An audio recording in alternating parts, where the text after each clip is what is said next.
sekarang kalau yang sekarang dinamakan MA, modul ajar, ya kan? Kalau dulu kan RPP, ya kalau MA sekarang kita lebih kalau khusus di PLB itu mungkin kalau di sekolah reguler kan keseluruhan ya untuk anak-anak yang diratakan gitu loh.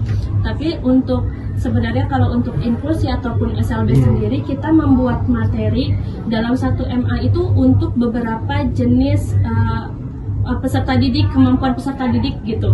Misal kayak apa ya, untuk mengenal bangun datar contohnya ya. Kalau untuk mengenal bangun datar atau enggak deh yang lebih tinggi itu luas bangun datar gitu. Untuk luas bangun datar, peserta didik AB udah sampai nih untuk menghitung luas bangun datar gitu kan. Ini kali ini tambah ini kali ini gitu kan. Nah, tapi untuk ada peserta didik CD dan seterusnya itu baru mengenal bangun datar gitu. Nah, di satu MA itu kita harus kolaborasikan gitu ya. Bagaimana si AB ini bisa materinya sendiri, CD dan seterusnya itu bisa materinya sendiri kayak gitu. Jadi kita bisa bikin dua LKPD ataupun asesmen gitu ya, yang bisa mencakup keduanya bisa nerima kayak gitu. Itu sih, tapi untuk kayak pendahuluan, inti, penutup itu sama kayak gitu. Persepsi segala macam itu sama lah.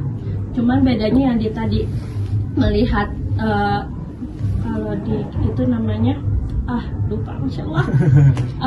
Informasi peserta didik, profil peserta didik, kemampuan A dan B sudah sampai sekian gitu, kemampuan CD dan seterusnya hanya sampai sekian. Jadi materi yang dipecah yang mana kayak gitu.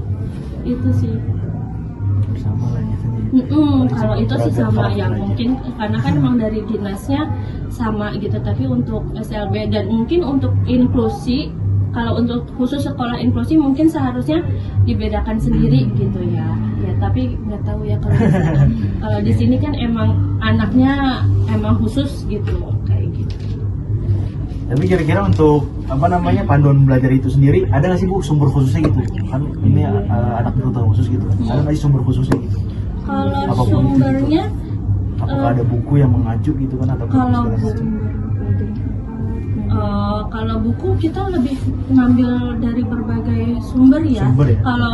Karena kan kalau di CP-nya kan dari dinas materi matematika tentang apa aja, fase EF dan segala macam gitu. Tapi untuk sumbernya itu kita bisa ngambil dari berbagai, entah Google, entah YouTube, entah media pembelajaran yang lain kayak gitu sih. Tapi kalau untuk bukunya khusus itu kita ada, tapi rata-rata kita explore lagi untuk guru kelas, karena kan mungkin materi yang ada di buku itu tidak sesuai sama kemampuan peserta didik masing-masing gitu kan.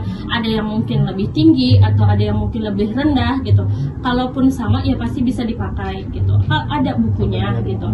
Di perpus juga banyak buku-buku paketnya kayak gitu. Kalau mau nanti lihat dan segala macam bisa izin di petugas perpus gitu aja. Tapi mereka dapat